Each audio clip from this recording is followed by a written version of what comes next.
Welcome into the DNVR Avalanche Podcast presented by DraftKings Sportsbook. Use code DNVR when you sign up for a new account to get amazing odds boosts every single day. We got the whole gang here, myself, Jesse, AJ, and Megan, coming to you live as it is now 24 hours from the deadline. It comes quickly. It comes up quickly, but not quickly enough for NHL GMs because I'm actually... Go ahead. Sorry. I'm just saying there's going to be nobody left. I'm disappointed in myself. I was like, ooh, remember at 1 p.m. so you can send a tweet about 24 hours. Too slow. No one to blame but myself. Well, you know what? Maybe the NHL GMs thought this 1 p.m. was the last hour of the deadline, the way things have popped off so far. Lots of trades getting done from really the past 2 weeks, honestly. GMs have been trading nonstop, left and right. We can start off with the title of today's show, though. One, do you guys even think that Timo Meier is the biggest piece moved? And two, do you think there will be a bigger piece or even a big piece at all moved tomorrow? I mean, I guess it depends on what you define as big piece. Yeah, I left that pretty vague intentionally because I know a lot of people are going to have different opinions of what is considered big.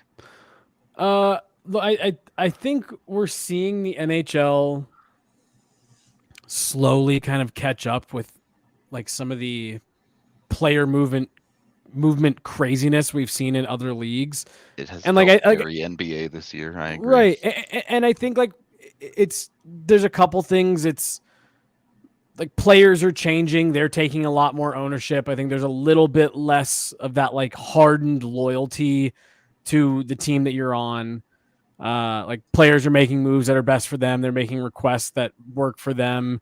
You know, they're making it clear they're not going to re-sign, things like that. They want more money, whatever. So there's that. And then I think there's like a little bit of that's spilling over into the management side too. Cause like I just look at Kyle Dubas.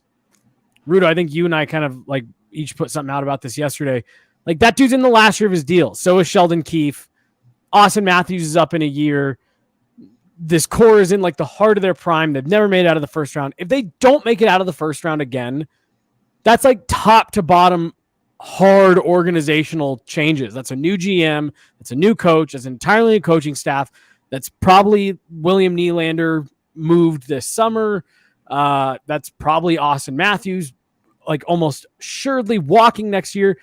And he is reacting in the way that like hockey fans have always wanted NHL GMs to react. He's like, yeah, I got to win.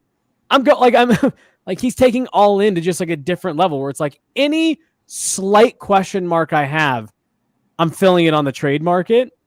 And I just think that, it's just this new kind of way of thinking that we've seen in other leagues, the NFL and the NBA.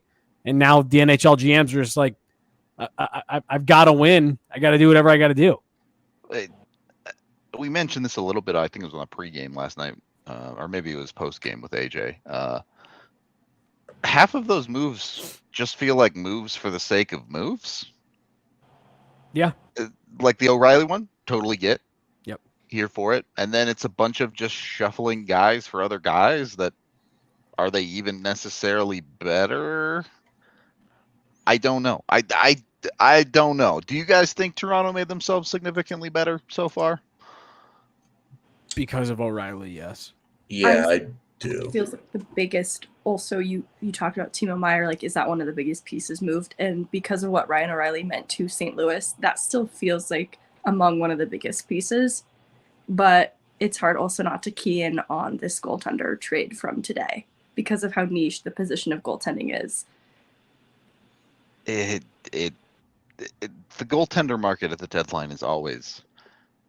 I'll say I'm always very skeptical of picking up a goalie with 20 games to go in the season. Is that a guy who's even going to be able to come into your system and play effective hockey? I don't know. I genuinely don't know if I would ever trust that. The quick one is interesting because like the name, you're like, oh, that's an upgrade over Michael Hutchinson. But like this year, statistically, That is not an upgrade over Michael Hutchinson on, a team that is, in the ballpark of as good as Vegas is. I don't know if you necessarily want to go ahead and say equally as good as Vegas is, but like, it's not like, oh yeah, Jonathan Quick's getting lit up on the Chicago Blackhawks. That was that's a weird flip too. Anders Bjork from Buffalo. Chicago? Dude, it just doesn't stop. The trades just aren't going to stop coming until tomorrow when there's going to be none. It's going to be a sick 3 hours we do live. Anyway, we can continue going through this. Who do we think has come out the best so far? Is it because I think obviously the O'Reilly deal is great, but the rest of Toronto you're kind of scratching your head at. You look at Boston, who went out and added Orlov, and then now yesterday or earlier today, yeah, they had Tyler Bertuzzi as well. Is that team just full on juggernaut mode, or do you think someone else is adding enough pieces to compete there? I guess I'm confused as to like where do they just find the space? It is impressive. Cap or roster wise, cap wise, okay. And then Taylor Hall goes on LTIR today, and I was like, okay, I see what's up here. Boston has decided this is definitely it for this. Like they're not leaving anything back. I think what's most amazing about this arms race, right, is that this can happen once because all these assets that are getting moved out, these teams don't have again. Like, and yeah, they can dig into the 2026 picks and stuff like that, but I just think it's really crazy that like these teams are like multiple teams now are out first round picks for multiple years. Like they're just like, well, that are like biggest pieces that we could spend here that the league just gives us are already gone. And that's kind of what makes this whole thing amazing to me to watch, is just that teams can't just keep doing this every year because they don't, because they've traded so many multiple firsts have gone out the door from East powerhouse teams that it's like, yeah, this is crazy to watch, but the next few deadlines are going to pay the price for it. I almost do wonder though if this is because, like, you think back a few years and it really did feel like the West was in the driver's seat, and now obviously like the East is just absolutely loaded up. I almost wonder if, relative to what you're saying, AJ, like if this is how you do see the pendulum like kind of swing back the other way, where a lot of talent starts going to the West, and then I guess even those draft picks get used. Right. And then I guess further to your point, what's also going to be interesting, I just feel like there is an insane amount of movement with a lot of them being free agents. There's going to be a lot of these guys are like signing fresh deals here in a couple months. So I don't know. This deadline I think is going to be so interesting in terms of how it shapes the next couple of years, both in terms of where a bunch of these guys now land, and to AJ's point, what we'll see over the next few deadlines. But yeah, I don't know. This is super interesting. Yeah, I think, Rudo, you used the phrase like this does feel very NBA-like. When you start giving away picks 4 or 5 years in advance, that's what feels NBA to me. How do you feel about Max Domi, the value being projected at a second round in a later draft, similar to Lars Eller? Do you feel any fear remorse? Would you say feel like you should go buy Max Domi today? I feel like, oh shoot. I'm gonna reserve judgment until that deal actually goes through. Yeah, totally.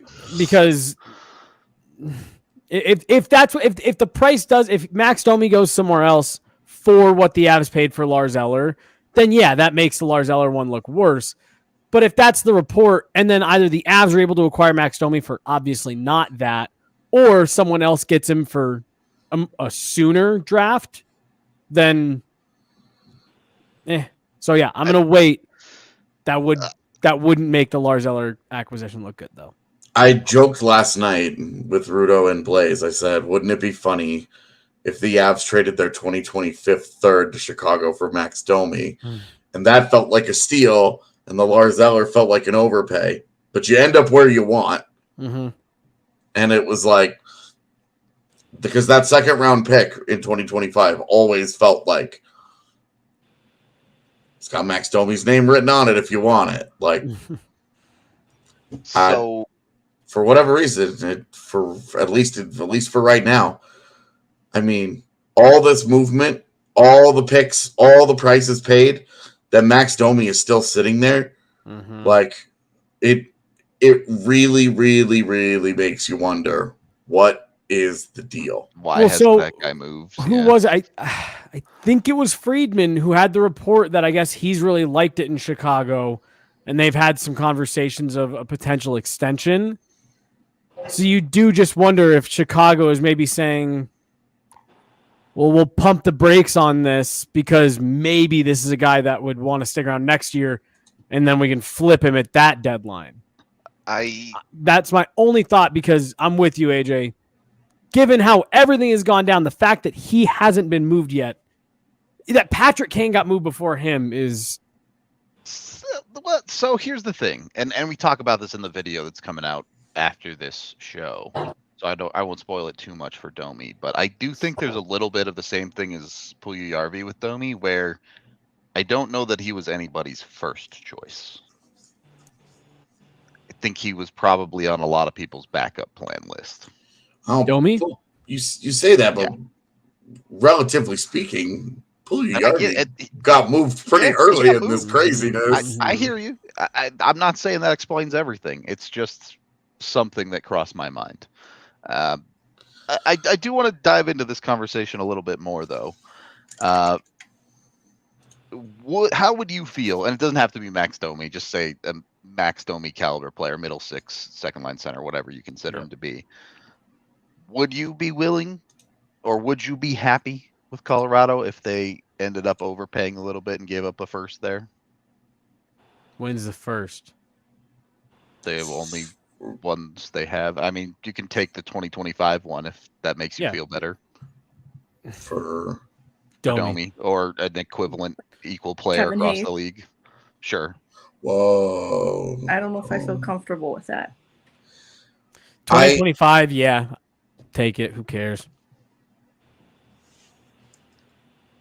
Who AJ's cares? thinking a little bit harder about this one. Megan doesn't look like she likes it either. That's 3 draft cycles from now. My Who biggest cares? thing is that I just don't feel comfortable that Max Domi is like that much of a surefire upgrade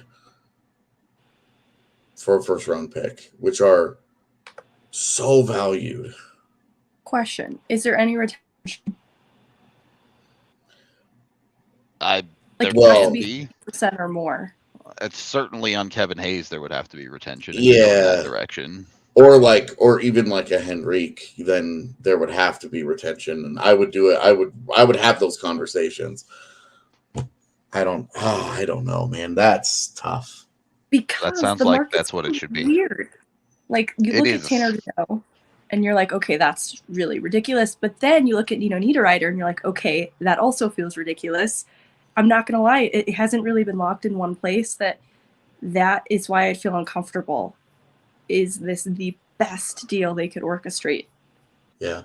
The Tanner Jeannot deal is exactly what I wanted to get into as a comparison here, where Tampa Bay is all the way selling the farm, and I get it. They're heading towards the end of their cup window, and this is part of the deal. AJ, I know you're chomping at the bit to talk about how they get development that no one else in the NHL does. But it's hard not to feel like they way overpaid for that guy, right? Tampa Bay's in this like They absolutely overpay for Tanner Chanot, but they also like are min-maxing their roster right now. Like Vlad Nemesnikov for Mikey Asamont, just because Mikey Asamont makes $750K. You're like, so it's the same guy, but he's just cheaper. Like that's where they are right now, is that they are like every single corner that we can cut, we're cutting that thing. It's for me, I'm like, this is kind of impressive to watch, because we always say, what's the team gonna do? How do they handle it? How do they manage it? Whatever. But it's like, whoo! It's I think it's fun to watch. Is Mikey Esamont and Cal Foote both former Colorado Thunderbirds? Perhaps Tampa knows. Is this a? Did you ask a question you already knew the answer to, just so you can answer it? I actually don't know. I just know they both have these ties to Colorado, but I don't. I was going to say that seems like a question we should ask you. Perhaps Tampa does know something about the untapped into AAA team right here in Colorado, developing the world's best. We should do an analysis of how many AAA players from each state have won cups. Oh, yeah, you should do that analysis. Yeah, have fun, man. I'm not doing that. What a great idea you just had for yourself. I genuinely don't think it's very many from anywhere, but you never know. On that note, I don't know. Maybe the Thunderbird should get a sponsorship with Shady Rays, because they have such bright futures for all of their kids. I don't know. You can get yourself some Shady Rays at shadyrays.com, or their brick and mortar down at Park Meadows Mall. They have amazing sunglasses for everyone. They have all sorts of styles. You can get super cool kid sunglasses like I have, or you get normal sunglasses like aviators, and plenty of other styles down at Shady Rays. When you go over there, they have plenty of selection. They even have goggles for skiing and snowboarding, all sorts of cool different tints and shades of the actual like sunglasses. You can see mine are all blue. They have like yellow ones and smoky gray ones and your normal black and sepia colored ones. So if you like different colored sunglasses, let me tell you, they got options. Either way, use code DNVR at shadyrays.com when you check out. Get 2 pairs of sunglasses. You get one. Well, you get the whole order 50% off, I suppose. So it's just a free pair of sunglasses if you order 2 with a DNVR code. And the best part is, if you lose them or break them in the first 30 days, they'll replace them for you for completely free. If you don't like them in the first 30 days, just send them back and they'll refund you. So you might as well give it a try with shadyrays.com. We're also brought to you by Pins and Aces. You got the sunglasses, you might as well get the rest of the awesome golf gear to look good out on the course. They're the official golf apparel merchandiser of DNVR. My favorite thing is actually the DNVR golf towel, because that thing is awesome, and I can use that not just on the golf course, but in my bathroom or something, have a little DNVR merch, make it look good. But if you're not into that, everyone loves their hats. They got polos, they got golf pants, you name it. They've got you completely covered, looking good. Go over to pinsandaces.com today. Use the DNVR code to get 15% off your order with them. Second period of the DNVR Avalanche podcast, presented by DraftKings Sportsbook. We've talked a little bit about the best deals. I do want to touch on the worst deals so far. AJ is adamant that it's the Mikael Granlund deal. Is everyone else on the panel agreeing that it's terrible? Just weird at baseline. I haven't even really looked at it too much. What was the return on it? A 2nd round pick. Oh yeah. Meh. Especially it being Pittsburgh, I wouldn't have done that, but it's just me, I suppose. Well, it's a weird thing in general, because they end up going out and getting Mikael Granlund after flipping Teddy Blueger to the Golden Knights. Yeah. Kind of a weird in and out for them on that one, put it that way. I think the other deal that that's really left me confused is the Canucks trading a 1st round pick away. Yeah. For like a fine defenseman in Hronik, but not like a. But not Chikrin. How much better is this really making them? It really like I just don't. That's a team that is like capped out and needs to move money out, and so they bring more money in. And I get that Hronik's like a fine player because he is. He's had a really solid season in Detroit.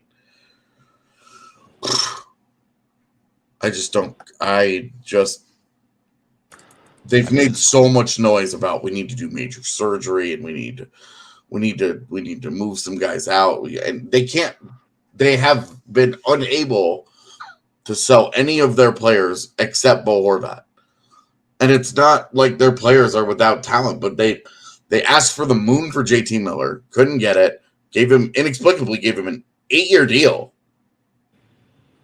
and have not been able to move any of their other guys at this point.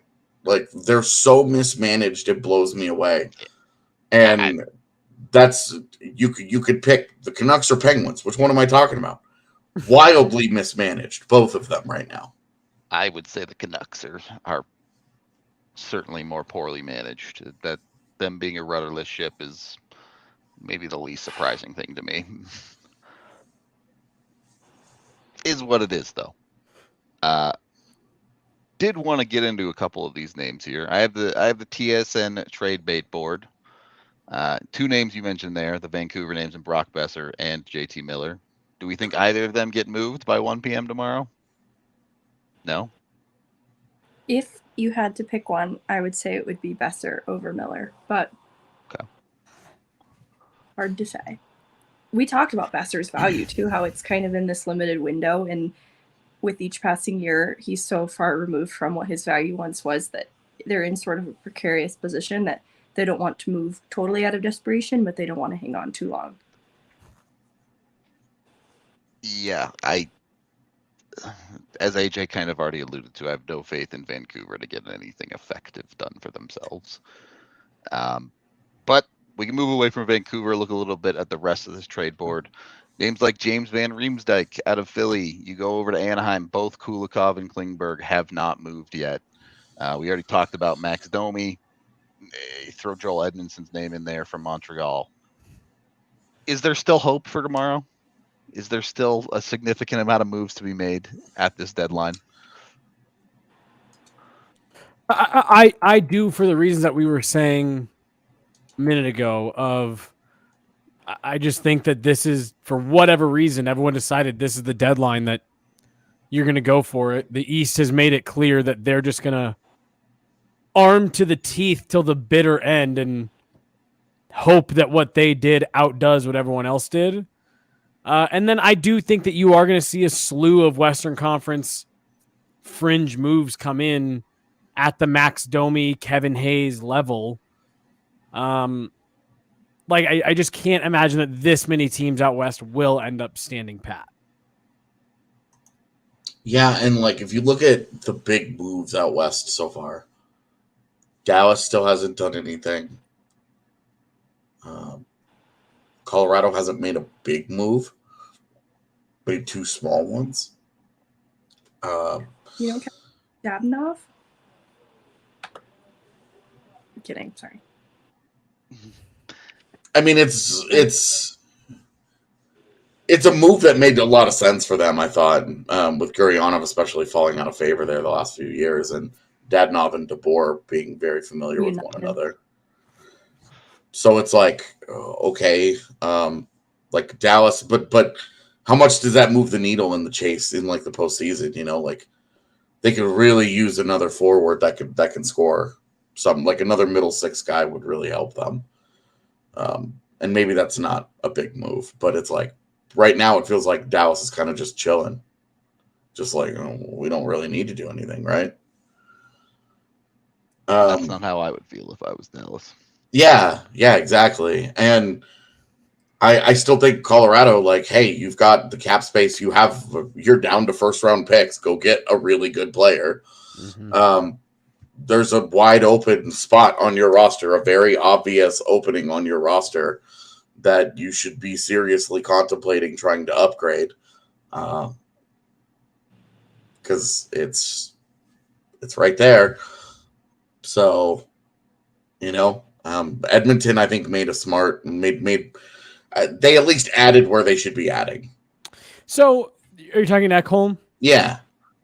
I think that was the biggest throwaway, nothing of a move so far.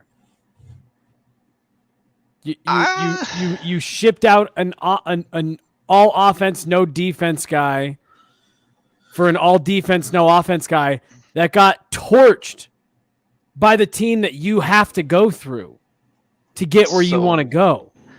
I think it makes sense because Edmonton does need a defensive guy. I think in concept it makes sense. I just don't think they chose the right guy. Nick Bukestad to the Oilers. While we're talking about Edmonton. Yeah. I mean, okay, enjoy your new 4C, I guess. That changes everything. Well, and like that makes them a little bit bigger down there. That gives them a little bit deeper, a little more reliability on their bottom six, and their bottom six has been really bad. I was going to say Edmonton got chewed up depth wise, and they couldn't keep a puck out of their net even through the conference, even before they got to the conference finals. And again, the team to beat out west is Colorado.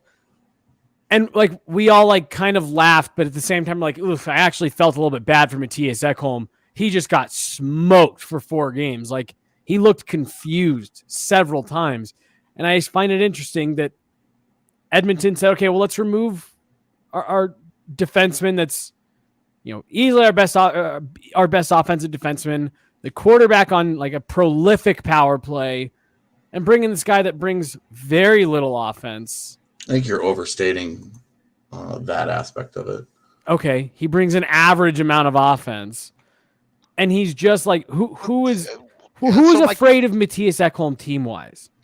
My question here is: did Edmonton like really need a center here? Because would you rather have Bukestad or Puljujärvi? Boy, that is an existential question for a lot of front offices because the answer to that question tells you how you feel about the game of hockey, I think. Well, and also I do just think Puljujärvi needed to be out of Edmonton. I get that relationship was on the rocks totally, but did they actually make themselves better by making that swap in their bottom 6? I don't know. Yeah, I don't know. Even if you call it a wash, it's like, okay, great. They've done a whole lot of swapping things more than getting better at positions. Right. Do we know what the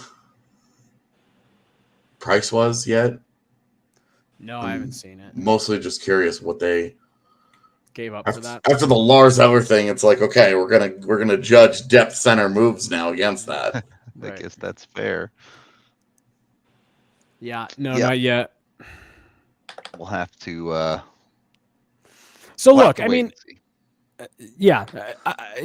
Edmonton. To AJ's point, like that is the type of player they needed. I would have liked to see them add him without moving Tyson Barrie out, because I think then that gives you a nice complement of defensemen that do different things. I just feel like it's weird to move out a guy that was playing a relatively big role for you for a guy that's just a very different type of player. And I don't know if I just don't know if Mattias Ekholm moves the needle in terms of like getting the Oilers over the top. I guess I was just curious because I like Mattias Ekholm as a player. I think he's a good player. Yeah. He did get rocked against the Avs last year, which, Devon Taves got rocked against Tampa Bay in his final games as an Islander. That stuff happens against great teams. 33. Like that stuff happens sometimes, but yeah, you are saying you are having that question and that conversation about, is this the wall? Is he on a decline? But you look at all of his on ice results this year, and Mattias Ekholm's been a really good player. On a very sound, defensive, structured team. The big difference for me here is if you were willing to pay this price, why didn't you just go get Jacob Chikrin? Right. Right. Like that was where I was really left kind of confused about it. Is I was like, that guy's the better player. He's younger. He's cheaper, money wise, which matters a lot in Edmonton. And so I'm just like, why?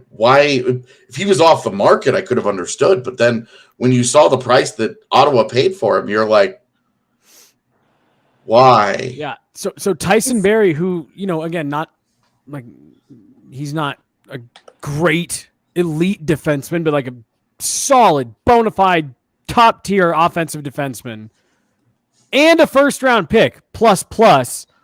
I'm with you, AJ. Like that's why I just. Again, I think Mattias Ekholm is the type of player that they needed, but they needed to add him to the mix that they had. What they gave up, I think there was several better options they could have made. And sorry, Megan, I cut you off.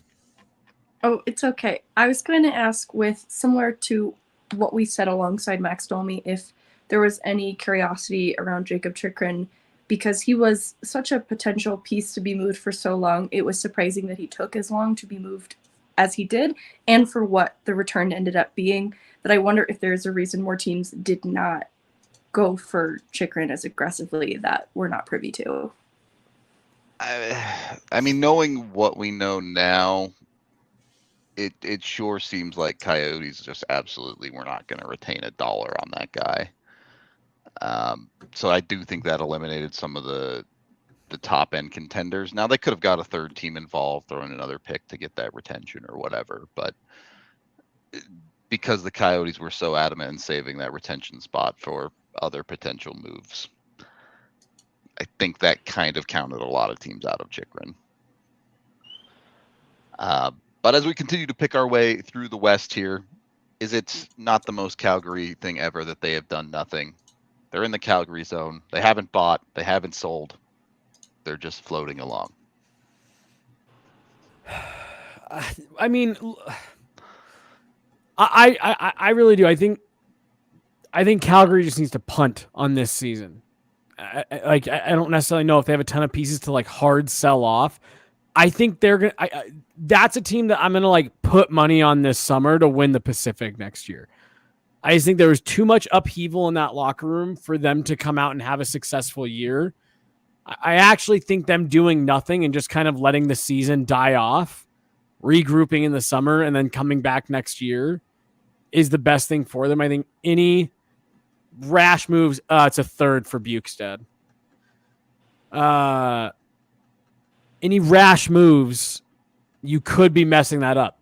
Take a beat, let this core settle that you completely redid last summer and see what happens. They've fallen far enough back. Arizona's retaining 50%. They've fallen far enough back that just let it go. Okay. I would even fault them if they decided to buy and try to make a push. But doing nothing feels weird. Yeah. I mean, how far out are they now? It's like 6 points, 7 points. Is it that far? I don't actually know. While he looks that up, they're 5 points back of the last wild card spot. Yeah. Yeah, and they have 61 games played, so they're right in there. As much as anybody, yeah. Just let it go. Just let go on the season. Keep your picks. 3-4-3 in their last 10 when they've had plenty of opportunity in the last 10 games to make a move. They just haven't. Well, I guess don't be in the Calgary zone is the lesson. It's really weird the way that the West had like a handful of teams, just a few weeks ago that were taking this really seriously. And then St. Louis gave up and was like, we're out. And Nashville started selling all their guys off and we're like, we're probably out too. And now if Calgary were to give up, if Calgary were to just start trading guys away and say, hey, we're probably not doing this, that's it. Like the playoff race is over. Your eight Set, teams yep. your 8 teams are set because there's, and even then, like we're talking maybe 10 teams if Nashville stays competitive, which seems unlikely given the Johansson injury and then the subsequent deals. Calgary's like the only team that's going to chase a playoff spot. So I think they took their big swing in the offseason and summer with Kadri and Huberdeau and Weegar that they locked themselves into that so deeply that I don't know if they can really take any big swings to address anything at the deadline. They put themselves in a really difficult spot in taking that sort of gamble. Like who would you sell if you're Calgary? The chat says Lindholm and Markstrom. The chat always starts at the top with the guys that aren't getting moved. Right. Why would you move either of those guys? Why would you move either of those guys if you think that you have a chance at bouncing back? We just handed out 2 8-year deals and a 7-year deal, but we're going to tear it all down in year one of all 3 of those. So I get where Chad is coming from on the Markstrom thing, just because it's a snap panic. He's had a terrible year. People do this all the time. Yeah. I don't understand where the Lindholm thing is coming from. At all, dude. At all. And you have to look at, especially with goalies, the only thing you can do to try to predict on goalies is look at what they've done in the past. And Markstrom has been a very good goaltender coming up to this point in his career. He had a bad playoff last year, and he hasn't rebounded this season. That's this team in general. Like I said, I'm putting money on them this summer to win the Pacific because they are just primed for bounce back candidate type of season after being as good as they were last year. Big changes at the top. Everyone kind of feels that talent wise, they really didn't get that much worse, if at all. They got harder to play against. You expect Markstrom to have some level of bounce back type of year, even if it's to the level that Grubauer is, that's significantly better. You don't tear a team down like this at the top unless you're tearing it fully down. And if you had any plans to do that, you wouldn't have handed out 2 8-year deals and a 7-year deal to brand new players, all big money deals. That's ridiculous. You just, that would never happen. You would never do that. I would start with the coach. I would also start with the coach. What a reasonable suggestion.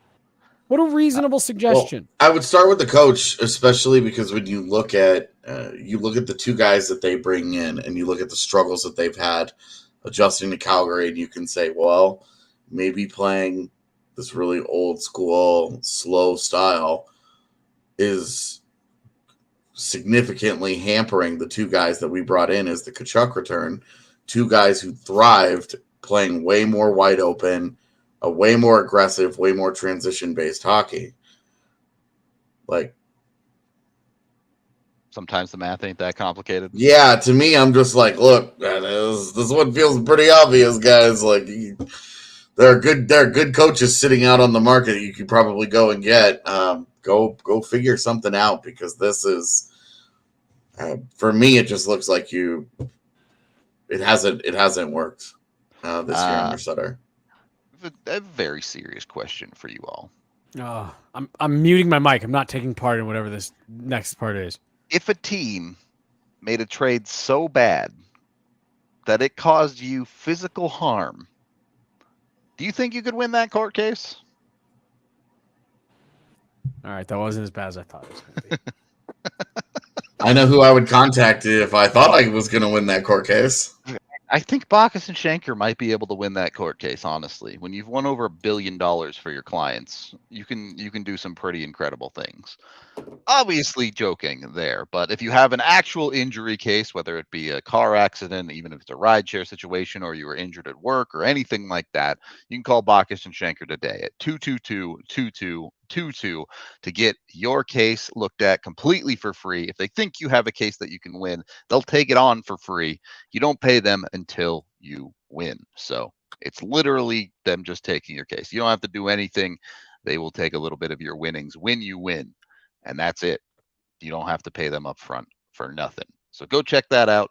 They've been doing it for 25 years here in Colorado. They know exactly what they're doing. It's genuinely the best around. at winning cases like that. So again, press the 2 number or visit them at coloradolaw.net today to go get your case and get what you deserve. Also, last but certainly not least, brought to you by DraftKings Sportsbook. Use code DNVR when you sign up for a new account with DraftKings, and you get to bet $5 on anything, and you get $200 in free bets. I did that backwards, but that's okay. $200 in free bets on DraftKings to bet on whatever you want.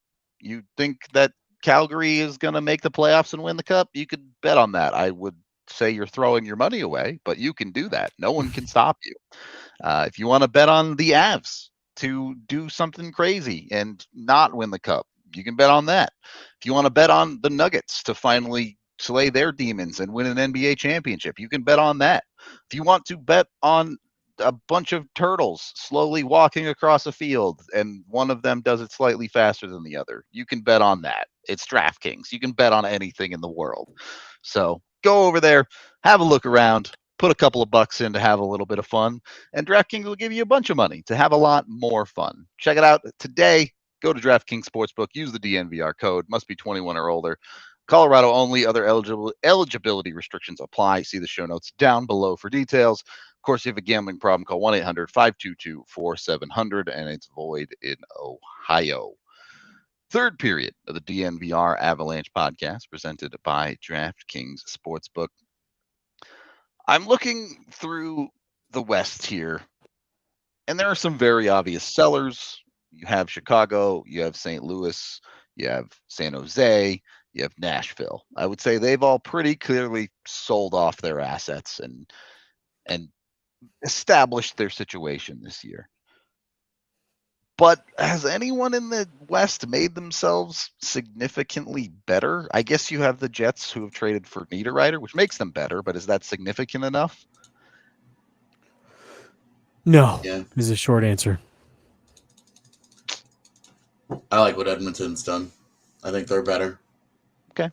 They don't have a goaltender, and so I don't know that it'll ultimately matter. But I think that for right now, I like what they've done. It's all just fine. I kind of sneaky like what Minnesota has done, very quietly, where they're like the middle of their forward core has been so bad this year that even just getting these vanilla blah ass guys like Marcus Johansson and Gustav Nyquist, who is supposed to be healthy for the postseason, you're like, these guys are fine. Are they upgrades on like the Connor Dewars and the Brandon Duhaimes and Mason Shaws of the world? I think that's probably that answer will probably be yes. And they have paid very little to do it. And so it's like, okay, great. That part of their roster is better.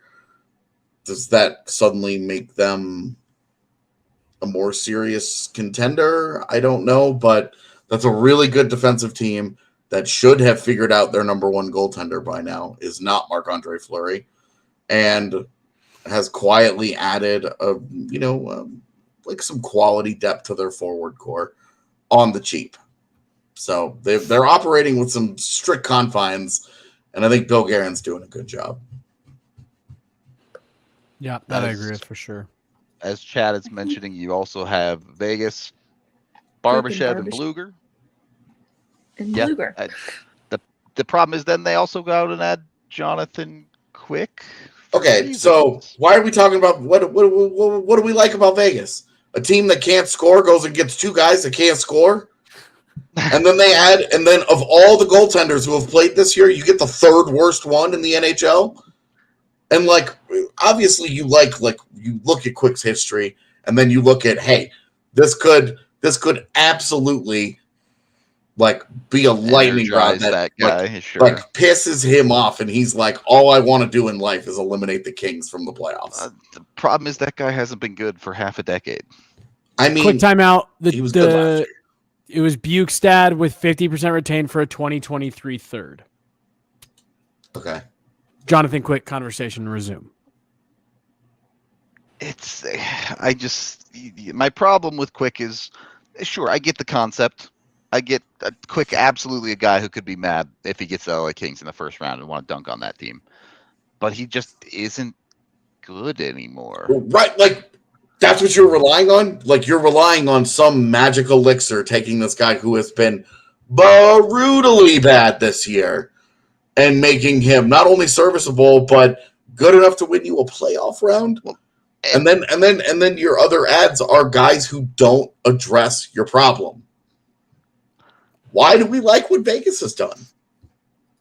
See, I like the way that you put it a second ago, AJ. There's some teams that I think out west that have done some stuff. They're moves that I like. I don't know if any of the moves that I'm seeing have made anybody a more serious contender. Does Barbashev and Bluger make Vegas better? Yes. Does it significantly move the needle? Not really. Michael Kesselring, also part of the Bukestad deal. Sick. What a deal. If anybody knows who that is. Man, I tell you, Arizona crushing it right now. Picking up people with human names. So, in terms of the depth center, would you rather have paid a 2025 second or a 2023 third and a mid to low level prospect? Well, the Avs didn't have that option. I just theoretically. So, I mean, that's where I'm also asking you guys, and none of us have the power to make that trade. So, I kind of like what the Avs did with that third, to be honest. Their 2023 third. I kind of like that trade more. So I'll for right now, I'll stick with Eller. I still think it's an overpay, but I still think it's fine. Yeah. Both things can be true. I think it's an overpay by a round in several years where it's like, I'm just not going to get too pressed about this. Overpay for Max Domi by a round in several years, and then we'll be done here. Yeah. Hell yeah. Yeah. But yeah, I just RE Vegas, Edmonton, Winnipeg, even the Dadonov move. Like, again, those are all moves that I think make sense, and I don't even necessarily have a problem with many of them. I just don't think that they've all been relatively lateral, if not like just a little bit of a raise. Again, if I'm another Western Conference team and I still think the team to beat is Colorado, I don't think any of them have done anything to like give themselves a significant leg up relative to where they were last year. Knowing that the Avs are still trying to add themselves. That would be my fear, is like, because I think Edmonton's had a good deadline. I've liked what they've done. But if Colorado goes out tomorrow and is like, they like roll up to the table and they splash 2 first-round picks as an offer to somebody, and they're like, hey, we're solving this 2C thing for the next 3 years, you have a really big problem on your hands. Right. You're just not good enough. And then just the thing that I keep coming back to with Edmonton is the goaltending. They just don't have the goaltending to compete, I don't think. Stuart Skinner or bust. Busted is. Either way, I think a team out west is going to need to make a significant move for me to feel like any of them have made significant strides towards being a real contender. I guess for me, I'm just, where is Dallas in all of this? Right. I'm shocked Dallas hasn't done more, honestly. There's part of me that thinks, and I think the Avs are in the same boat. I wrote about it in At the Rink on Sunday. I genuinely do think that this market just dried up quicker in a different way than it has in the past. Like, a lot of those top targets went early, and then Patrick Kane made it clear early on it was New York or nothing. Like, I know Dallas had been talked about with Tarasenko, obviously with Kane. I think they were also in on O'Reilly, like all of those guys. And I think the Avs were around some of those guys too. I think this deadline just shook out in a way that maybe they didn't consider. And now, again, Dallas doing next to nothing is a little surprising. But I just think that someone said it at the beginning of the show. I think a lot of teams are onto their plans C and D at this point, and maybe we just don't end up doing anything if we're having to go this far down our list. If somebody's still on plan A, it was not a very good plan. Right. Okay. Someone asked our show tomorrow. When do you guys want to start tomorrow? 11 a.m., 10 a.m.? Well, we scheduled it for 10. 10 a.m. So there you go. We'll be live from 10 to 2, and then probably do a pod after that. It's going to be a long day. The Coyotes are open to trading Nick Schmaltz. It's just the kind of deal that is, where Schmaltz has 3 years left on his contract, and the Coyotes are not going to retain a single dollar of that money. That's a summer deal. They can't. Teams have cap space. Yep. They weren't. I mean, it doesn't matter. They weren't going to retain on a future deal. Well, I know, but what I'm saying is Nick Bukestad was retained 50%. Even if they wanted to, they cannot anymore. Yeah, they have to wait till July 1st until all 3 of those slots will open up. But that's the kind of deal that happens in the summer when teams have more money and they're $12 million away from the cap and not $500,000 and trying to figure it out on the fly. So, unless you're doing some crazy 3-team stuff, but I don't see that happening. So Bukestad having 50% retained put his cap hit at 450, which was the exact amount of space that Edmonton had. They had 450K in space. Bukestad fit that perfectly. I think that's just Plan A. business. Plan A. I don't know. Any final thoughts? Don't ruin everything, because we got to talk about all this stuff tomorrow for 5 hours too. So no, I'm good. I will say I think it is crazy that the East is 12 teams deep right now of teams making moves. Yep, going hard. I just keep looking at it and thinking, wow, it's going to be a lot of wasted moves when the dust settles. And they beat each other. Mm-hmm. Yep. It's okay though. That's what this is for. Great for me. I love it. It's battered and bloody. This is what you want out of your league. You know, this 100%. is like you look at this versus what's going on in baseball, and you're like, this is what you want. The NHL fell backwards into it, but a whole bunch of teams have decided, F this, we're going for it. The Ottawa Senators are buying at the deadline, and they're like 5 points out. Yeah, and 5 points out, and they've got like 3 teams in front of them that are also out. Like they've got to jump like half the conference. It's awesome, man. Like I'm like, this is significantly more interesting than the deadline has been in a long time, because so many teams are just like, we're not going to be the team that doesn't make a move. Seattle.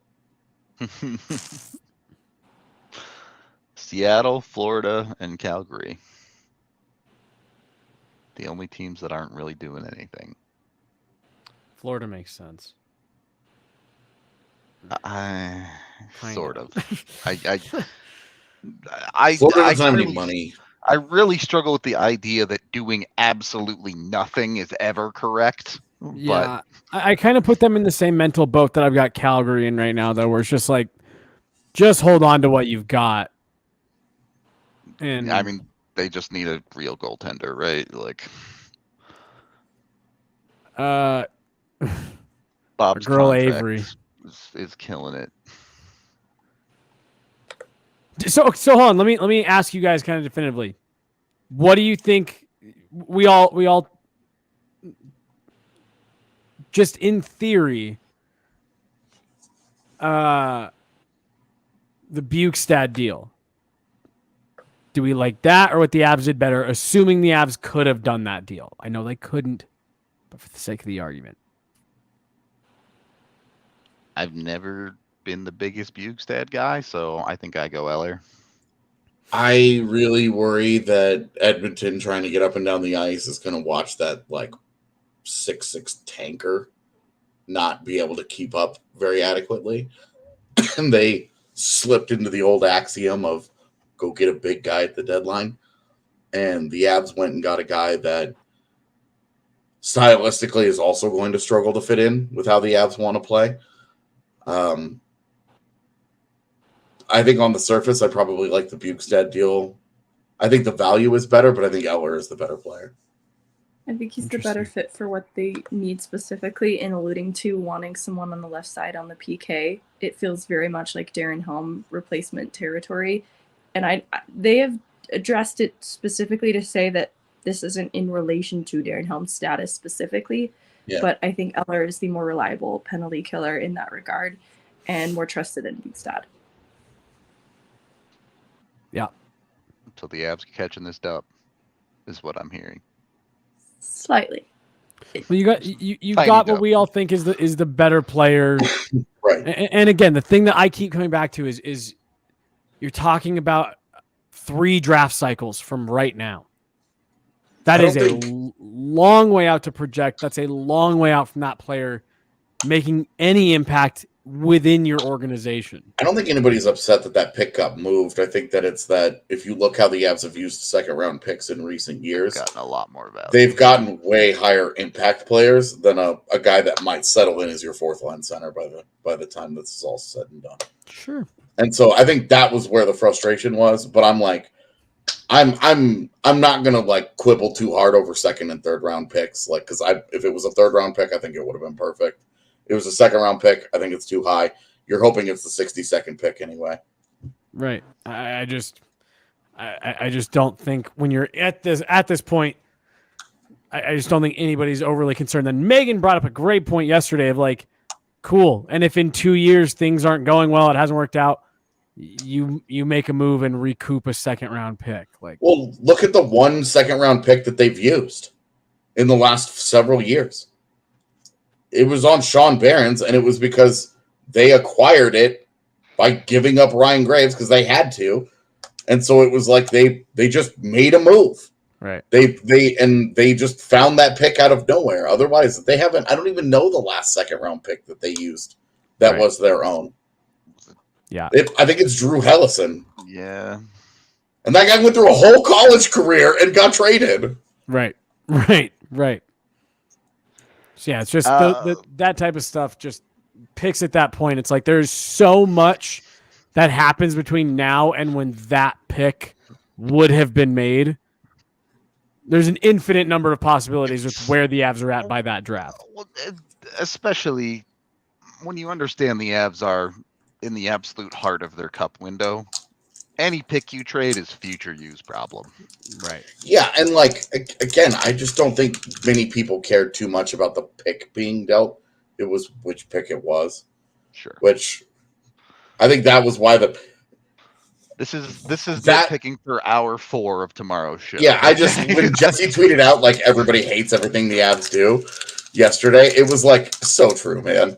Mm-hmm. Because like the reaction to the Jack Johnson Andreas Englund thing blew me away. That one was mind blown, dude. Mind blown. It was so intense. It was just like, why? Over a 7th D, people were literally. This is how like micro the internet is. It's like we are arguing over which of these extra defensemen we like more to the death. It's like, whoa. Let's all relax here. And it's just been compounding every day. We're all just like, okay, I guess everything is terrible all of the time, apparently. I think you've asked this like every day, man. If the Avs need the space, they will put EJ on LTIR. It's not a big deal. Yeah, they have that option to them at any point that they want. They can make this decision. It's not. They have space. They've got like $4 million right now. Look at what Boston did this morning, and that's what I expect the Avs will do if need be. You make the trade, and then the player goes on LTIR. Yeah. I just don't think the Avs are going to do it unless they need to. Yeah, and if they need to at this point, if they need to with that $4 million, they did something big. They definitely used multiple first-round picks and decided to go hard in the paint on it. All right. Yeah. We're going to wrap up this show for today. Do join us tomorrow. We will be doing the trade deadline and chill stream. I'm sure people will be jumping in and out all day for that one. We will have a regular pod too. Sure, people will be jumping out of the window on that one. I mean, you know what? Depending on what gets done, maybe. Don't do that, kids. We're out of here. We appreciate y'all, and we will talk to you tomorrow.